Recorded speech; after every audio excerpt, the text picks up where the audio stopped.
오늘 이 아침에는 함께 읽으신 사도행전 13장 21절부터 23절 말씀을 중심으로 부르심에 합당하게 행하라라는 제목의 말씀으로 부르심에 합당하라라고 하는 우리 주제 네 번째 말씀으로 합당함이라는 제목의 말씀으로 잠시 은혜를 나누도록 하겠습니다. 저는 성경 말씀을 읽으면서 어떤 본문을 읽든지 그 읽은 내용을 한번 요약하려고 합니다. 여러분, 요약을 하면 그 내용을 이해할 수 있습니다. 이해해야 요약이 되죠. 그래서 요약한다는 건 그 본문을 가장 잘 이해할 수 있는, 그리고 정리해서 내 것으로 소화할 수 있는 방법이 될 수 있습니다. 그래서 저는 오늘 본문의 내용도 짧지만 읽으면서 세 가지로 요약할 수 있었습니다. 그 중에 하나는 하나님께서 지난 40년 동안에 사울이라고 하는 사람을 쓰셨는데 이제 그 사울을 하나님이 버리시고 계신다라는 사실이 첫 번째 내용입니다. 그리고 두 번째 이야기는 사울 대신에 하나님께서 다윗을 바라보시는데 다윗이 하나님의 마음에 매우 맞는 사람이다라고 하는 이야기가 22절에 담겨 있고요. 그리고 22절 중반 이후부터는 하나님께서 하나님의 맞는 사람을 통해서 하나님의 일을 다 이루어 가신다라고 하는 내용이 오늘 본문의 내용입니다. 오늘 본문 말씀을 더 깊이 나누기 전에 하나님은 어떤 사람을 버리기도 하시고 하나님의 마음에 맞는 사람을 찾으시기도 하시는구나, 그리고 그 하나님의 마음에 맞는 사람을 통해서 하나님의 일을 행하시는구나 라고 하는 이 마음을 여러분 마음에 한번 품어 보시기 바랍니다. 물론 구약하고는 달라서 오늘 이 신약 시대인 우리들을 하나님이 한번 택하셨다가 버리시는 일은 없습니다. 그러나 하나님의 일은 하나님의 마음에 맞는 사람을 통해서 이루어 가신다라고 하는 것입니다. 근데 오늘 저희가 좀 더 나눌 이야기는 이것입니다. 다윗이 하나님의 마음에 맞는 사람이라고 했는데, 그렇다면 과연 하나님의 마음에 맞는다는 게 무엇일까라고 하는 걸 우리가 한번 고민해 보려고 합니다. 저는 우리 오늘의 교회 식구들이 하나님의 마음에 맞는 분들 될 수 있기를 주의 이름으로 축원합니다. 그러면 여러분, 그 사람을 통해서 하나님은 하나님의 일을 하실 거거든요. 하나님 그 사람 편들어 주시고 그 사람을 통해서 하나님이 계획하신 그 일을 이루실 거거든요. 그런데 이제 우리들의 씨름은 이겁니다. 도대체 어떤 사람이 하나님의 마음에 맞는 사람일까라고 하는 것이죠. 올 1년 동안 저희가 부르심에 합당하게 살아가기를 원하는데 과연 합당하다는 게 무엇인지를 오늘 본문을 통해서 여러분과 좀 나누려고 합니다. 세 가지 정도로 정리해서 여러분들에게 말씀드리려고 합니다. 먼저 22절 말씀 한번 읽어볼까요? 22절 같이 읽습니다. 시작.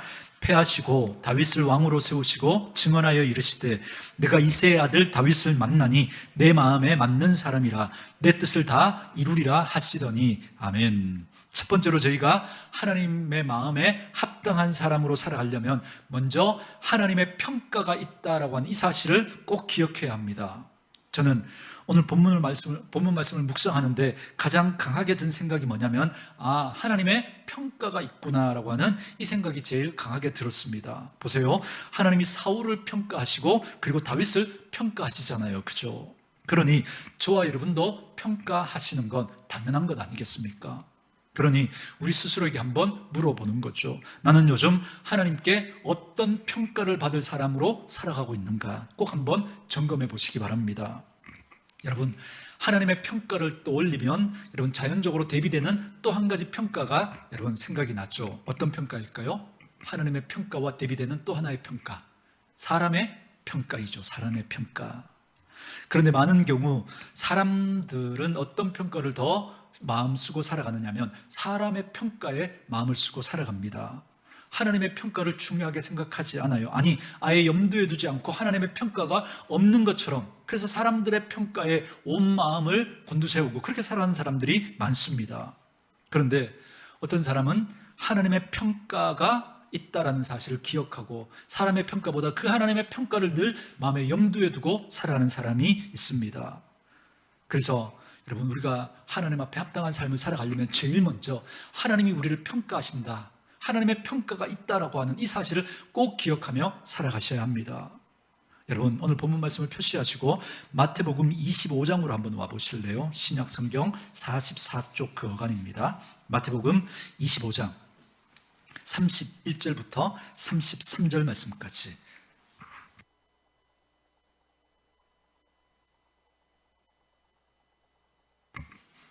마태복음 25장 31절에서 33절까지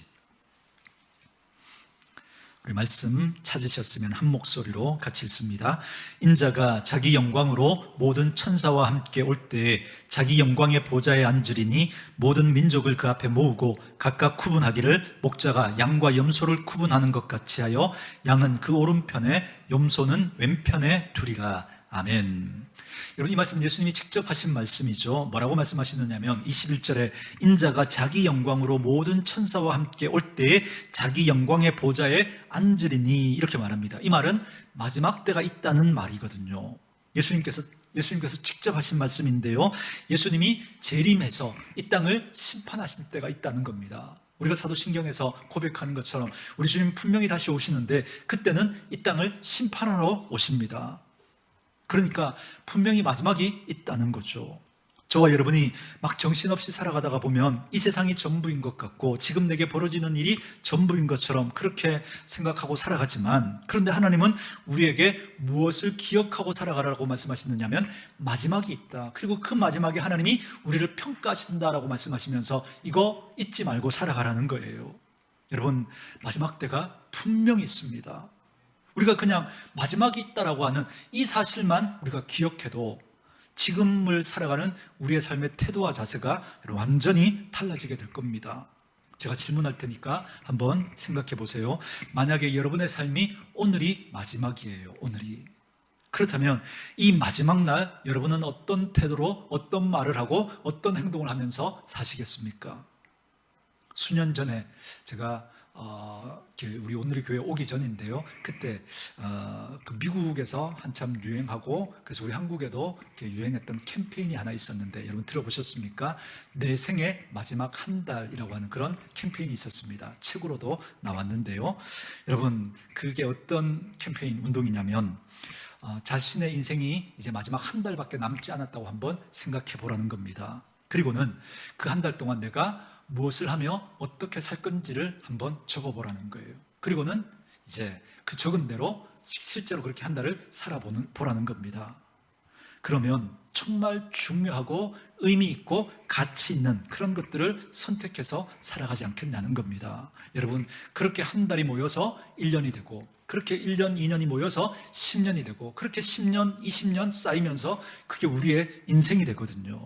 그런데 우리가 우리의 인생을 그런 마음으로, 정말 내 인생이 한 달밖에 남지 않았다는 그 마음으로 하루하루를 살아가게 되면 그 인생이 너무나 아름다운 그런 인생이 되지 않겠냐는 겁니다. 여러분, 그렇지 않겠습니까? 하루밖에 남지 않았는데 그 시간을 여러분 내가 다른 사람 뒤에서 욕하면서 그렇게 보내시겠습니까? 하루밖에 남지 않은 그 시간을 지금처럼 내 아내와 내 남편과 내 자식들을 지금처럼 그렇게 대하며 사시겠습니까? 하루밖에 남지 않은 나의 그 시간을 우리가 허튼 곳에 허튼 태도와 허튼 그런 마음을 가지고 그렇게 살아가시겠습니까? 그렇지는 않을 거예요. 그죠? 그래서 하나님이 말씀하시는 거예요. 마지막이 있다는 사실을 꼭 기억하고 살아가라는 거예요. 얘들아, 마지막이 있단다. 그러니 그 마지막을 꼭 기억하고 지금을 살아가야 한다라고 하나님이 말씀하고 계시는 거죠. 여러분, 만약에 제가 오늘 여러분 앞에서 설교하는 이 설교가 마지막이라면 여러분은 어떻게 하실 건가요? 진짜로 그렇다는 게 아니고, 만약에 제가 오늘로 마지막 설교를 한다고 그렇게 가정을 하면 여러분 오늘 이 설교 시간에 어떤 마음으로 말씀을 들으시겠습니까? 여러분 혹시 그저 지금처럼 예전처럼 똑같은 마음은 아니겠죠, 그죠? 분명히 어떤 말을 할까, 그저 그 마음으로 말씀에 집중하지 않겠습니까? 혹시 속으로 잘 됐다 이런 분이 계실까봐 여러분 더 얘기는 안 하려고 합니다. 어쨌든 여러분 우리의 인생 가운데 마지막이 있다라고 하는 그 사실을 우리가 기억한다면, 그래서 우리 시간에 한계가 있음을 우리가 인정한다면 우리는 조금 더 따뜻하고 조금 더 착하고 조금 더 부드러운 그런 모습으로 우리의 사소해 보이는 그 일상의 시간을 우리는 소중하게 여기며 살아가게 될 겁니다.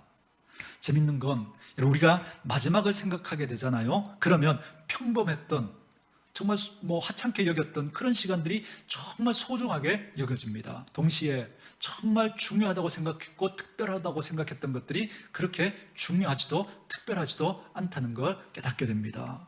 마지막이라는 걸 딱 상정해 놓고 나면 그렇게 목숨을 걸었던 것이 그렇게 목숨 걸 만한 일이 아니었다는 걸 알게 돼요. 그리고 반대로 내가 그렇게 하찮게 여겼던 것들이 정말 중요한 것들이다라는 걸 깨닫게 됩니다. 그래서 하나님께서 우리에게 말씀하시는 거죠. 우리의 인생에 마지막이 있음을 꼭 기억하고 지금을 살아가라는 겁니다. 그래야 우리가 하나님 앞에서 합당한 삶을 살아갈 수 있다는 거죠. 그래서 여러분, 마지막이 있다라고 하는 이 말씀은 여러분, 하나님께서 우리에게 경고로 주시는 그런 말씀이라기보다는 하나님이 우리에게 기회를 주고 계시는 말씀이죠. 우리의 인생에 마지막이 있으니까, 그리고 그 마지막에 하나님이 우리의 인생을 평가하실 거니까, 그러니까 그때 부끄럽지 않도록, 그때 후회가 남지 않도록 지금의 시간을 소중하게 여기고 하나님의 백성답게 합당한 삶을 살아가라고 우리에게 기회를 주시면서 이 말씀을 하고 계신 거예요. 여러분, 저는 저와 여러분에게 오늘 이 하나님의 음성이 하나님이 우리에게 기회를 주고 계시는구나, 그렇게 깨닫는 지혜가 있기를 주의 이름으로 축원합니다. 그런데 그 마지막에 어떤 일이 있을 거라고 말씀하세요? 32절, 33절에 모든 민족을 그 앞에 모으고 각각 뭐 할 거라 그러세요? 구분할 거라고 말씀하시죠. 여러분, 구분한다는 게 뭐죠? 구분하려면 이렇게 오른편, 왼편의 양과 염소를 이렇게 구분하려면 그 전에 뭐를 해야 돼요? 평가를 해야 되죠. 누가 이 양의 자리에 있을 사람인지 염소의 자리에 있을 사람인지 평가가 있어야 되겠죠. 그러니 주님이 우리를 분명히 평가하실 거예요. 분명히. 그래서 어떤 이들은 양으로, 어떤 이들은 염소로 구분하듯이 주님께서 저와 여러분을 그렇게 구분하실 거라는 거예요. 지금은 모두가 다 똑같이 예배하고 믿음 생활하고 있는 것 같지만 이 중에 누구는 양으로 누구는 염소로 구분하는 그런 일이 분명히 있게 될 겁니다. 이 말씀을 오해하시면 안 됩니다. 우리들끼리 그럼 누가 양이고 누가 염소인지 구분하라고 말씀하시는 걸까요? 아니요. 우리는 구분할 수 없어요. 우리의 구분은 맞지 않아요. 하나님이 구분하실 거예요. 그러나 적어도 우리는 이 생각은 하고 있어야죠. 나는 뭐가 되면 안 돼요? 염소가 되면 안 되겠죠. 그 생각은 꼭 하면서 자신을 살피는 지혜가 있어야 합니다. 염소가 되면 안 되겠구나, 이 마음이 우리에게 필요합니다. 그러려면 하나님이 우리를 평가하시는 때가 있구나, 그 하나님의 평가 앞에 내가 부끄러운 모습으로 서지 않도록 오늘 하루하루의 삶을 내가 소중하게 하나님 앞에 합당한 모습으로 살아가야 되겠구나, 그 마음이 우리에게 있어야 합니다. 그 마음으로 우리가 올 1년을 하나님 앞에 합당한 모습으로 살아가는 그런 지혜가 저와 여러분에게 있기를 주의 이름으로 축원합니다. 자, 두 번째 말씀은 이겁니다. 다시 본문으로 돌아오셔서 21절, 22절 말씀 우리 같이 한번 읽어볼까요? 21절, 22절 같이 읽습니다. 시작. 그 후에 그들이 왕을 구하거늘 하나님이 베냐민 지파 사람 기스의 아들 사울을 40년간 주셨다가 패하시고 다윗을 왕으로 세우시고 증언하여 이르시되 내가 이새의 아들 다윗을 만나니 내 마음에 맞는 사람이라 내 뜻을 다 이루리라 하시더니. 아멘. 두 번째 말씀은 하나님께 구별되어야 한다라는 말씀입니다. 여러분, 여기 보면 하나님께서 이렇게 말씀하시죠. 사울을 40년간 왕으로 세우셨다가 그를 패하시고는 다윗을 왕으로 세우시는데, 세우시면서 하시는 말씀이 뭐냐면 다윗은 내 마음에 뭐한 사람이라고요? 맞는 사람이다. 옛날 성경에는 내 마음에 합한 사람이다, 이렇게 돼 있습니다. 그러니까 다윗은 하나님의 마음에 합당한 사람이었다라고 말씀하고 있는 거죠. 여러분, 하나님의 마음에 맞는 사람이라는 게 뭘까요? 하나님의 마음에 맞는 사람. 저는 22절을 읽는데 이 마음이 드는 거예요. 내가 이새의 아들 다윗을 만나니, 그러니까 이새의 아들이 여럿이 있었잖아요. 그 여러 아들을 봤지만 그 중에 하나님의 눈에 누가 딱 구분이 되어 들어왔던 거예요? 다윗이 딱 구별이 되면서 눈에 들어온 거예요. 많은 사람을 봤어요. 많은 자녀들을 봤어요. 그런데 그 중에 다윗이 하나님의 눈에 구별이 되면서 딱 들어오는 겁니다. 그래서 하나님의 마음에 맞다라고 말씀하시는 거죠. 그래서 하나님의 마음에 맞다라는 건 하나님의 눈에 구별이 되는 거구나.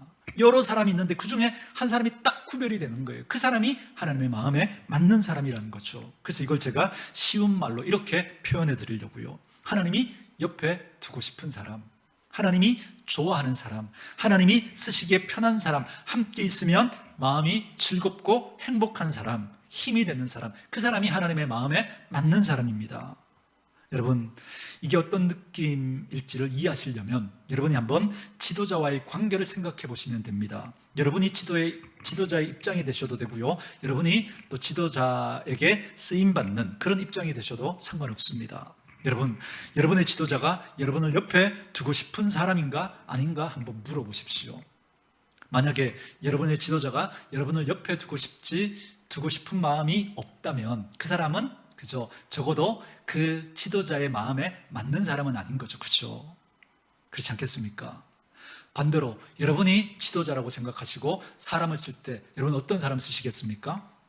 내 마음에 편한 사람, 옆에 두면 기분이 좋은 사람, 일을 하면 옆에서 그 일을 힘있게 도와주고 그렇게 일을 하면 기분이 좋은 그런 사람, 그 사람 쓰고 싶지 않겠습니까? 당연하죠. 여러분, 하나님의 마음에 맞다라고 하는 건 여러분 이건 어렵지 않습니다. 너무 심오하게 생각할 필요 없습니다. 하나님의 눈에 그 사람이 딱 구별되는 거예요. 아, 이 사람이라면 내가 함께하고 싶다. 이 사람하고 있으면 왠지 기분이 좋고 이 사람과 함께 일을 하면 막 힘이 나는 거예요. 여러분, 그 사람과 하나님은 일을 하고 싶은 거죠. 그래서 그런 사람을 가리켜서 내 마음에 맞다라고 하시고 내가 그를 통하여 내 뜻을 다 이루겠다고 말씀하고 있는 거예요. 그런데 사울은 언제부턴가 하나님의 마음에 맞지 않았어요. 하나님이 사울을 바라보시는데 계속 마음이 불편한 거예요. 계속 그 사람을 보는데 계속 마음이 불편한 거예요. 왜 하나님의 마음에 맞지 않았을까요? 사울이. 그는 하나님의 평가를 받으려고 하기보다 언제부턴가 자꾸 사람의 평가에 마음을 쓰고 사람의 평가에 마음이 빼앗겨서 살아버렸기 때문에 그렇습니다. 여러분 순종이 제사보다 낫다는 말씀 잘 알고 계시죠? 그 말씀이 누구 때문에 생긴 말씀인 줄 아세요? 바로 이 사울 때문에 생긴 말입니다. 사울은 제사를 드렸는데도 오히려 그 제사를 드린 것 때문에 하나님 앞에 버림을 받아요. 여러분, 제사라고 하는 건 하나님 앞에 드리는 거잖아요. 그렇죠? 그런데 사울은 그 제사를 하나님 때문에 드린 게 아니라 사람들 때문에 드려요. 자기가 왕인데 지금 전쟁을 해야 되는데 빨리 이렇게 제사를 드리고 전쟁에 나가서 싸워야 되는데, 그런데 하나님의 선지자가 오지 않는 거예요. 정한 시간에. 아무리 상황이 급하더라도 하나님이 날 어떻게 평가하실까를 생각하고, 맞아, 그래도 제사는 하나님의 제사장이 드려야지, 그러니까 선지자가 올 때까지 기다려야지 라고 그렇게 하나님의 질서를 붙들어야 했는데, 그는 그 순간 누구를 바라봤냐면 사람들을 바라봤어요. 사람들이 막 이렇게 동요하기 시작하는 거예요. 마음이 막 흔들리기 시작하는 거예요. 빨리 제사를 드리고 전쟁에 나가서 그들의 마음을 내가 붙들고 나가서 싸워야 이 전쟁에서 이길 수 있을 거라고 생각하니까 그들이 나를 왕이라고 생각하는데, 이 제사 문제 하나도 해결하지 못해서 지금 이렇게 있으면, 이렇게 적이 쳐들어오는데 이렇게 있으면 어떻게 하냐고 그런 이야기를 들을까 봐 사울의 마음이 흔들렸던 거예요. 그래서 사울이 선택을 하는 거죠. 내가 제사를 드려버리기로. 그는 하나님의 평가보다 사람의 평가가 더 중요했던 거죠. 여러분 잘 아시죠? 사울이 왜 다윗을 시기했는지.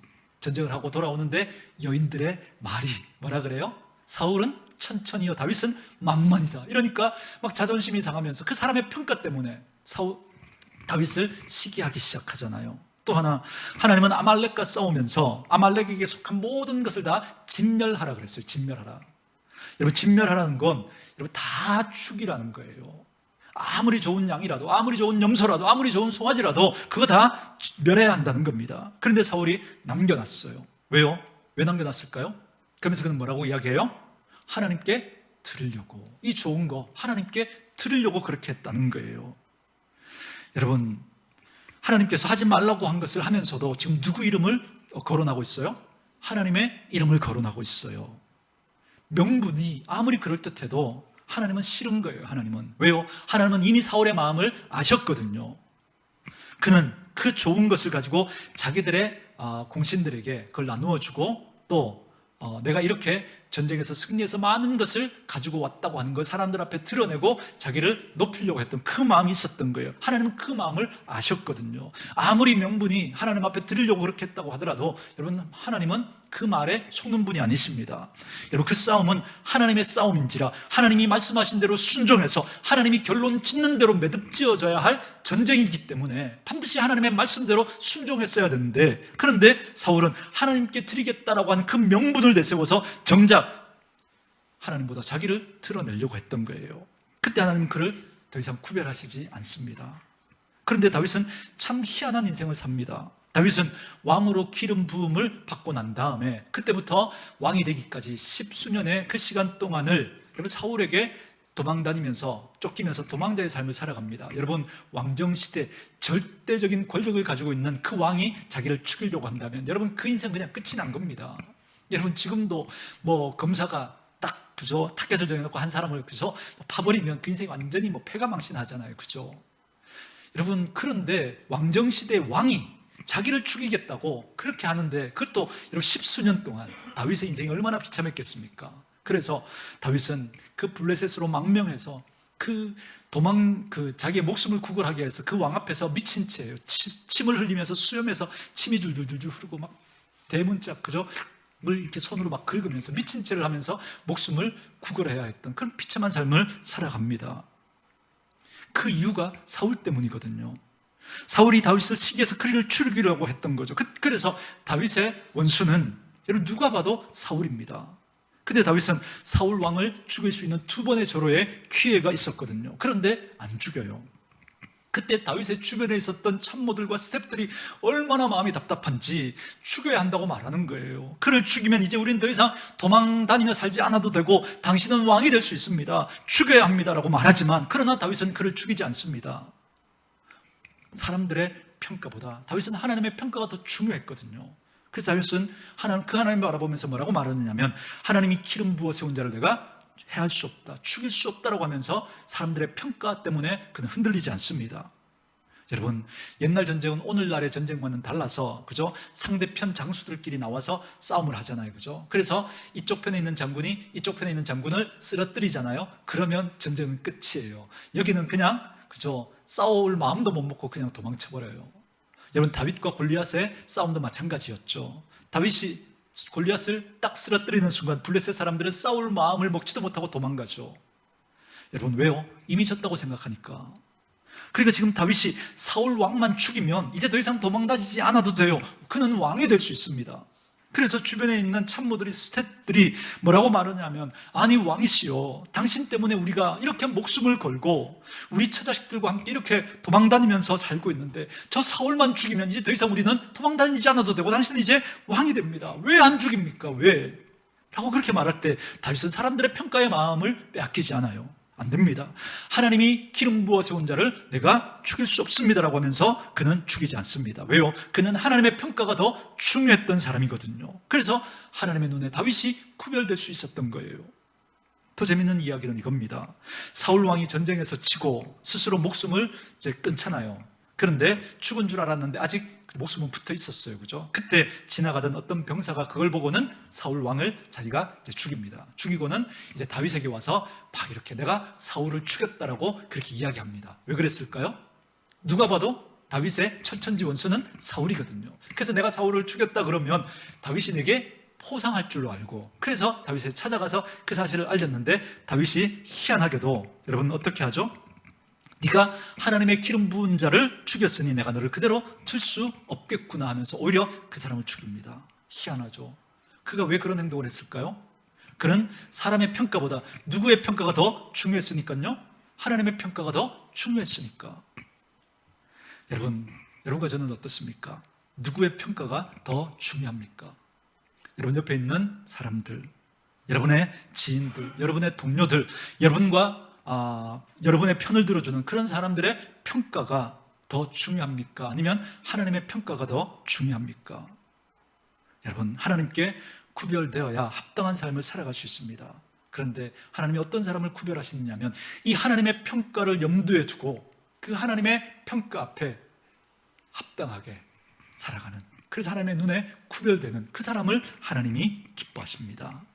그래서 나중에 여러분 사무엘 상하, 열왕기 상하를 한번 이런 관점으로 한번 읽어보십시오. 거기 두 가지 길이 나옵니다. 하나는 착하고 좋은, 그래서 하나님 앞에 나름대로 선하고 정직하게 살아가려고 했던 그런 사람들을 평가할 때 하나님이 어떤 사람 하나를 딱 세우죠. 그가 누굽니까?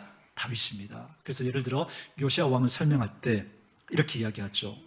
요시야가 그가 하나님 앞에 정직하게 행하여 하고 한 다음에 그 다음 표현이 중요하죠. 뭐라 그래요?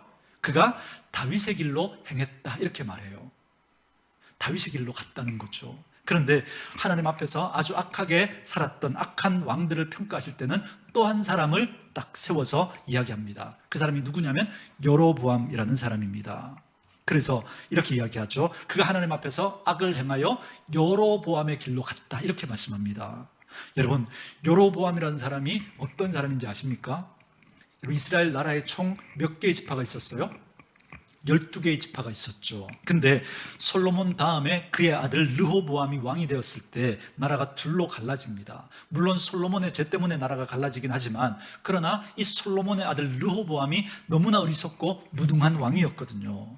그래서 민심이 막 이렇게 이렇게 너무 나빠졌어요. 왜? 솔로몬 때부터 막 이 성을 짓고 막 이렇게 토목 공사, 이런 건축 공사들 너무 많이 했기 때문에 세금도 많이 되고 이렇게 노역으로 많이 사람들이 시달렸기 때문에 좀 그거 풀어달라고 이야기했는데, 그런데 이 르호보암이, 백성이 마땅히 충분히 그렇게 할 만한 상황이었거든요. 그때 이 르호보암이 자기 참모들, 젊은 참모들의 말만, 그 평가만 중요하게 생각하고 그들을 더 이렇게 힘들게 합니다. 그랬을 때 민심이 폭발하죠. 그때 누가 등장하느냐면 여로보암이라고 하는 사람이 그 민심을 등에 업고 그 사람들을 규합해서 나라를 세우는데 10개 지파가 여로보암에게 다 포함됩니다. 그래서 여로보암을 왕으로 세우고 세워진 나라가 바로 북쪽 이스라엘입니다. 그러니까 12개 지파 가운데 10지파가 북쪽 이스라엘, 그러면 남쪽 유다에는 베냐민과 유다, 이 두 지파밖에 남지 않은 거예요. 그러니까 여러분, 인간적으로 보면 여로보암은 어떤 사람이에요? 정치력이 좋은 사람, 사람들의 마음을 얻을 줄 아는 사람, 사람들을 이끌 줄 아는 리더십이 있는 사람, 그래서 무엇인가 일을 도모할 줄 아는 사람, 그 사람이 바로 여로보암입니다. 그래서 사람들의 눈에는 이 사람이라면 우리의 왕이 될 만한 사람이라고 그들은 평가하고 그를 세웠어요. 그런데 하나님의 평가는 달랐습니다. 사람들은 그를 우리가 믿고 따를 왕이라고 그렇게 인정했을지 모르지만, 하나님은 아주 나쁜 인생을 살았던 그런 사람들의 전형으로 그를 딱 이렇게 세워가지고는 그들이 여로보암의 길로 갔다라고 이렇게 말씀하시는 거예요. 그리고 반대로 선한 삶을 살았던 왕들에게는 그가 다윗의 길로 행했다, 이렇게 말씀하십니다. 잠시 뒤에도 여러분 제가 설명을 해드리겠지만, 그럼 다윗은 100점짜리여서 완벽해서 그런 평가를 받았던 걸까요? 아니요, 그렇지 않아요. 다윗이 가지고 있었던 하나님 앞에 합당하지 않았던 그런 모습들을 우리가 잘 알고 있지 않습니까? 여러분, 그는 하나님 앞에 그럼에도 불구하고 그는 자꾸 하나님의 눈에 구별이 되는 거예요. 자꾸 하나님의 눈에 들어오는 거예요. 그것이 무엇인지는 제가 다음에 설명을 드릴게요. 다윗이 100점짜리가 아니에요. 완벽하지 않아요. 그가 하는 말과 행동, 마음의 태도가 하나님께 자꾸 이렇게 눈에 들어왔던 거예요. 어렵지 않습니다. 여러분들도 한번 여쭤보세요.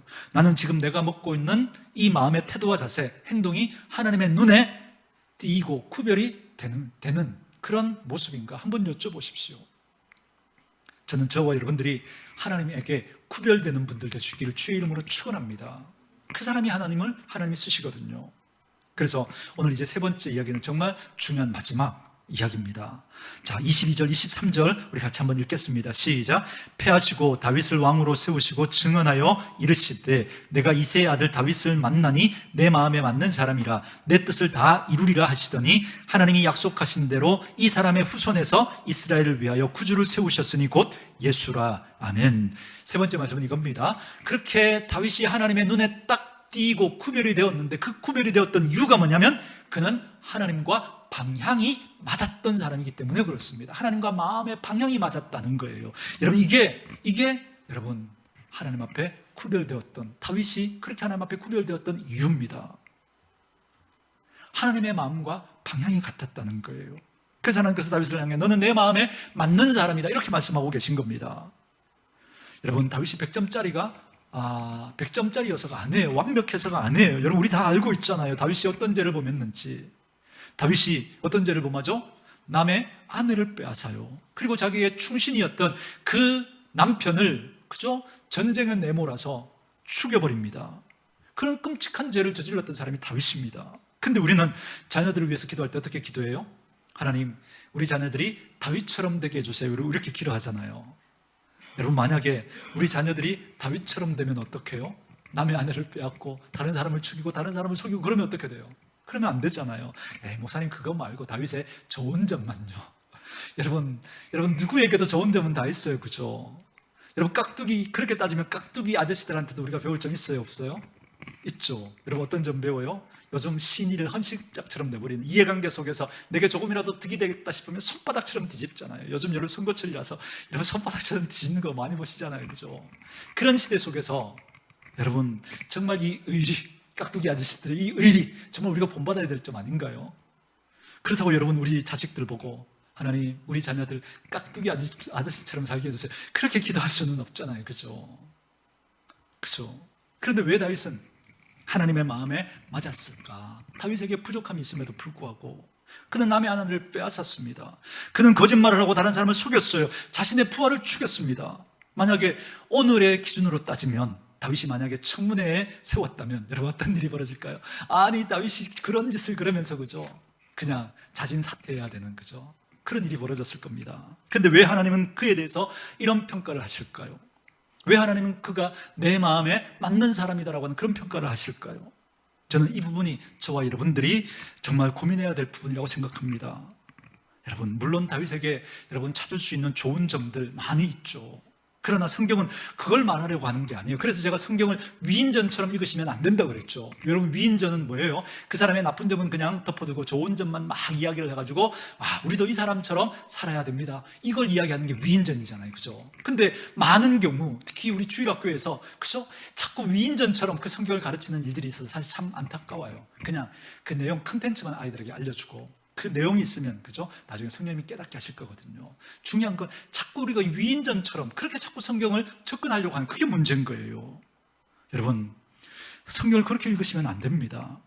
여러분 다윗에게 잘못이 있고 부족한 점이 있었지만 그럼에도 불구하고 하나님이 그 다윗을 포기하지 않으시고 끝까지 그를 하나님의 사람으로 사용해 주셨다는 거예요. 그러니 저와 여러분의 인생도 하나님께 쓰임받을 수 있지 않겠냐는 거예요. 왜요? 적어도 우리는 다른 사람 죽이지는 않았잖아요, 이 자리에 있는 분들, 그죠?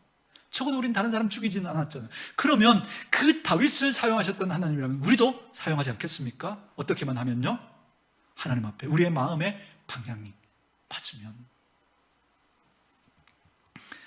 하나님의 손에 우리가 붙들리기만 하면 여러분 우리의 인생도 얼마든지 하나님 앞에 쓰임받고 우리의 인생의 새로운 걸음이 가능할 줄 믿습니다. 그러니까 다윗을 붙들라는 걸까요? 하나님을 붙들라는 걸까요? 다윗을 붙드신 하나님을 붙들어야 한다는 거죠. 이렇게 여러분 성경을 읽으셔야 됩니다. 그러니까 우리 아이들을 위해서 기도할 때 하나님 다윗을 버리지 아니하시고 다윗을 끝까지 사용하셨던 우리 하나님께서 우리 아이들을 붙들어 주십시오, 우리 아이를 사용해 주십시오, 그렇게 기도해야죠. 하나님께서 다니엘을 포기하지 아니하신 하나님, 우리 아이를 하나님이 붙들어 주십시오, 그렇게 기도하셔야죠. 그래야 그들의 인생이 진짜 변할 수 있는 거거든요.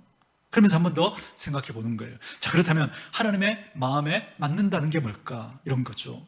하나님께서 다윗을 보니까 다윗에게도 실수가 있고 허물이 있고 죄가 있었어요. 100점짜리가 아니에요.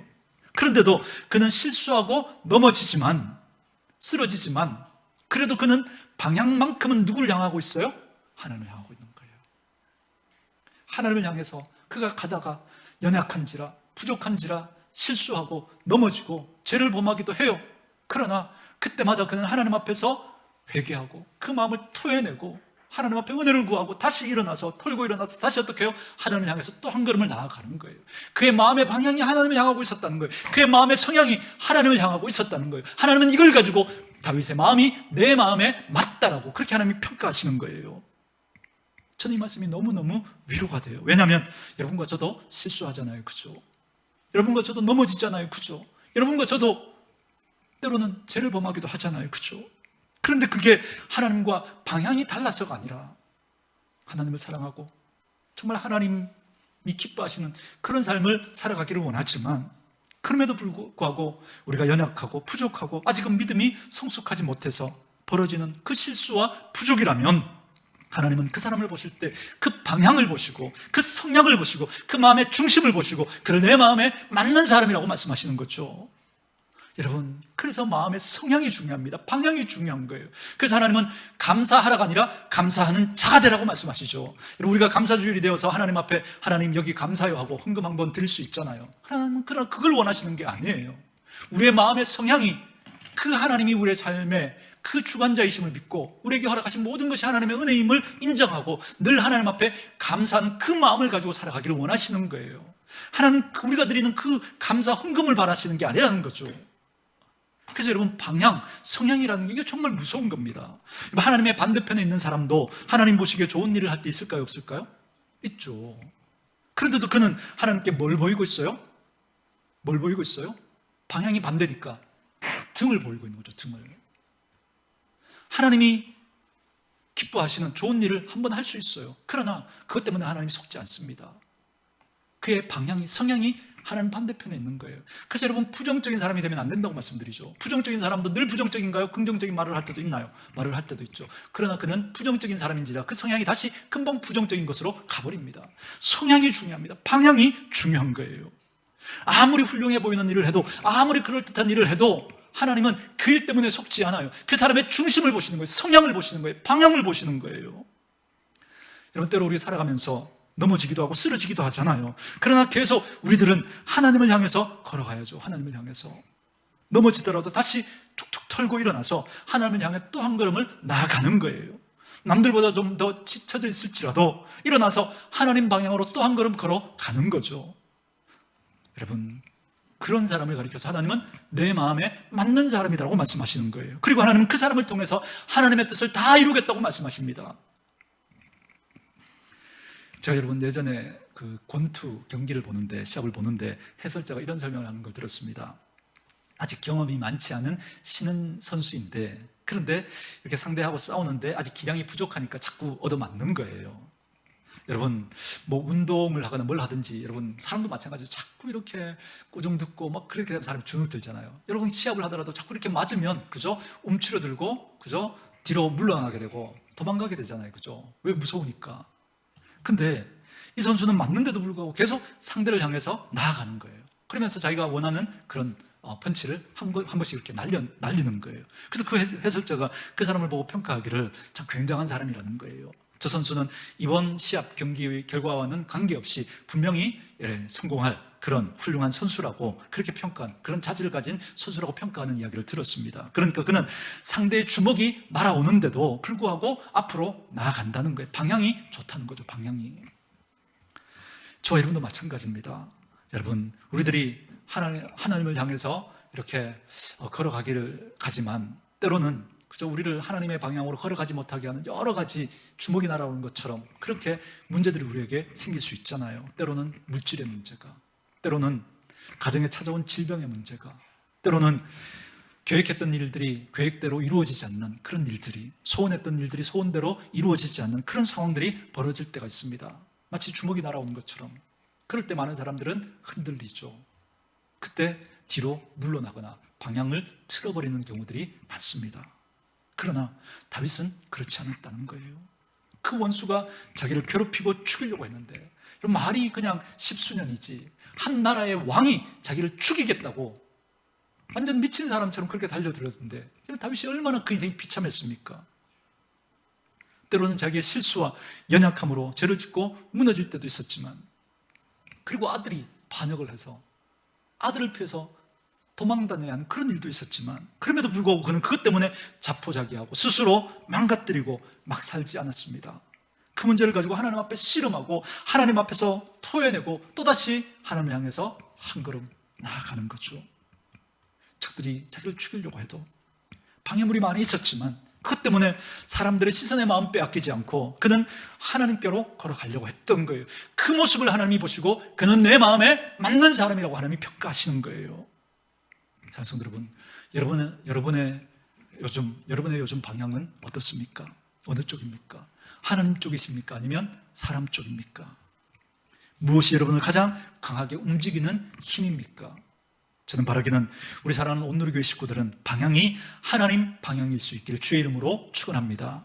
조금 연약하더라도, 조금 부족하더라도, 조금 실수했더라도 다시 물러나거나 방향을 다른 데로 틀지 마시고 주님에게 우리의 믿음의 시선을 고정하시고 그 주님 바라보면서 다시 무릎에 묻은 흙을 털어내고, 그리고 하나님 앞에 잘못했던 것 토해내시고, 그리고 하나님 앞에 바른 방향으로 다시 걸어갈 수 있는 저와 여러분 되어줄 수 있기를 원합니다. 그래서 끝내 하나님이 우리를 바라보시면서 너는 내 마음에 맞는 사람이야, 나는 너와 함께하고 싶어. 너를 보면 행복해. 너를 통해서 내가 뜻한 걸 다 이룰 거야. 그렇게 말씀하시면서 여러분을 통해 그렇게 하나님의 뜻이 이루어지는 그런 인생 살아가는 저와 여러분 되어줄 수 있기를 주의 이름으로 축원합니다.